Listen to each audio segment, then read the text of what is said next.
There are 4 teams remaining in the NBA playoffs, and that's great for folks in Boston, Cleveland, Houston and the Bay Area. For the remaining 26 cities, though, there is not much to look forward to in the coming weeks. Except for Tuesday night, that is. The NBA will hold its annual draft lottery in Chicago, and for most teams that did not make the playoffs, this night will have an enormous impact on the future. A couple of exceptions: the Nets will not have a pick at all in this draft, their last bit of penance for the disastrous trade for Kevin Garnett and Paul Pierce in 2013. That pick is Cleveland's. The Lakers won't have their pick either. If it is number 1 or nose, 6 to 12, it is Philadelphia's. If it is nose, 2 to 5, it goes to Boston. The Pistons, too, owe their pick to the Clippers as part of the Blake Griffin trade. But if it lands in the top 4, the pick stays with Detroit. At stake at the lottery is a crack at the top overall pick, which will be of interest to a handful of players in the 2018 class. Guard Luka Doncic and center DeAndre Ayton are the favorites to go first overall, but a pair of wildcards, Michael Porter Jr. and Jaren Jackson Jr., might wind up in the mix if the lottery pans out just right. With that in mind, we looked at the pluses and minuses of the potential top picks, with help from a league scout, and broke down which teams would be likely to select the player should they land the top pick tonight. Luka Doncic, Real Madrid big plus. He's a 6'8" combo guard capable of playing 3 positions in the mold of Ben Simmons, though he already has a jump shot. Doncic has been a star for Real Madrid, the best team in the Spanish league. They're 29-3 in the ACB, despite the fact that he only turned 19 in February. Doncic has been on the radars of NBA scouts since he was 15, and he has not disappointed as he has gotten older. Big minus: there is some question whether he is enough of a playmaker to handle point guard duties in the NBA. He lacks a great first step in overall quickness, and some point out that he has been outplayed at times by lesser opponents, including Panathinaikos and former NBA guard Nick Calathes in a 4-game series in the EuroLeague playoffs. Scouts view, he probably has the most potential to be a star-type player in this draft. What he can do at his size, 6'8", as far as handling the ball and running an offense, at his age, he is going to be able to come in and have an impact right away. It's just a matter of how much he can develop from there. Who's taking him? No.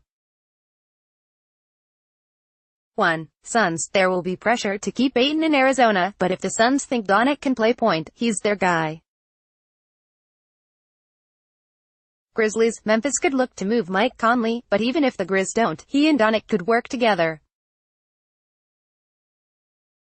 Hawks. They're not sold on Dennis Schroeder as the point guard of the future. Cavs. Whether LeBron James stays or goes, Cleveland is likely to look to the perimeter. Kings. Look for the Vlade Divac, Peja Stojakovic front office to go Euro. Magic. Point guard has been a black hole for this franchise lately. Pistons. With Blake Griffin and Andre Drummond up front, Doncic is an easy choice. DeAndre Ayton. C. Arizona big plus. Ayton is a physical freak who showed more polish on the rough edges of his game, particularly his jumper, as the season wore on. He is a 7-footer who plays with power, but has enough finesse to his game to make him NBA ready. He's a great finisher at the rim, and he has enormous potential as the roll man in pick-and-roll sets.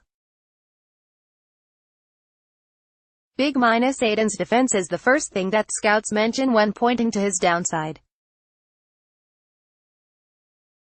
He has the build and athleticism to shut down the paint, but he lacks the defensive awareness and instincts. He has room to improve, but there's probably a ceiling on how good he can be defensively. The other issue is his approach. It's old school, Patrick Ewing style. He did shoot 34.3% on threes this year, but attempted only 1.0 per game and took fewer as the season progressed. Can Ayton keep up with modern centers? Scouts view, all the knocks on him are things that can be fixed. He is not a bad shooter. I think he can stretch out to the three-point line. I don't think he is a bad one-on-one defender, the way some people do. I think he just does not have a handle on when to help, when to go block a shot and when to stay home. He can learn that. Who's taking him number 1? Mavericks, with Dennis Smith Jr. on board, looking to shore up the middle makes sense. Bulls, a power-style big makes sense with Lauri Markkanen. Hornets, Mitch Kupchak would make the safe pick, and Ayton is the safe pick. Knicks, they'll need to develop a front-court mate for Kristaps Porzingis. Clippers, expect DeAndre Jordan to be shopped again this summer.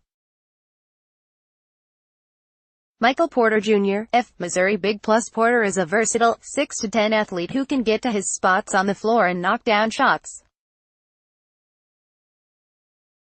Because of his size and basketball IQ, his father is a coach who also was a 4-year player at University of New Orleans and played professionally. Porter is an ideal piece for modern defenses, able to switch on most positions and use his length and quickness to close out on shooters.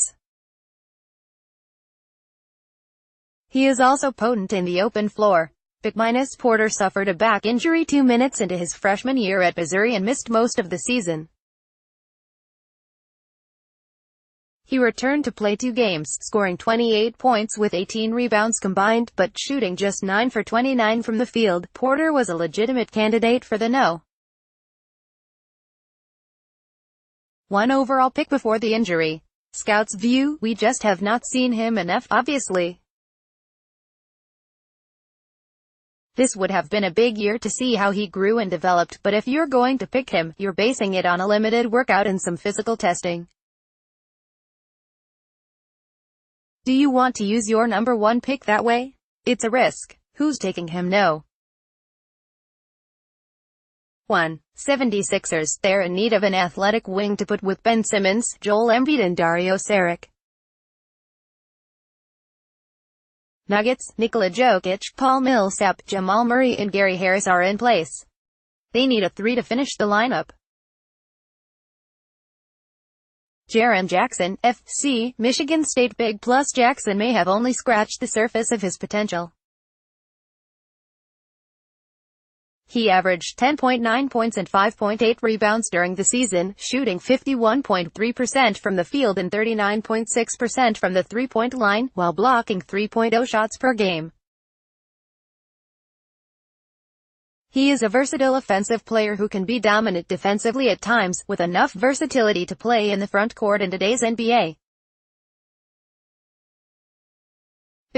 Jackson tailed off over the course of the season, and teams exposed some holes in his game. He got into frequent foul trouble and played limited minutes in both the Big Ten and NCAA tournaments. He was on the bench for most of the second half in the Spartans tournament loss to Syracuse. He also slid as a three-point shooter late in the year, making just 17.6% of his attempts in his final 7 games. Scouts view, he's the guy you look at as the one who might wind up being the best player in this draft, even if he goes at No. 5 or 6. I thought he wore down this year and he was not the same player late in the year. That's not something you see out of Michigan State guys a lot, but there looked like there was fatigue. But he is young. Jackson turned 18 in September, and I think that was a factor. If you build him up physically some more, he has the chance to be the most complete player in this draft. Who's taking him? No. 1. Well, no one, not yet, at least. Expect whichever team winds up with the first pick to have Jackson in for a workout. His versatility and athleticism could prove impressive enough to vault him into the No. 1 pick conversation.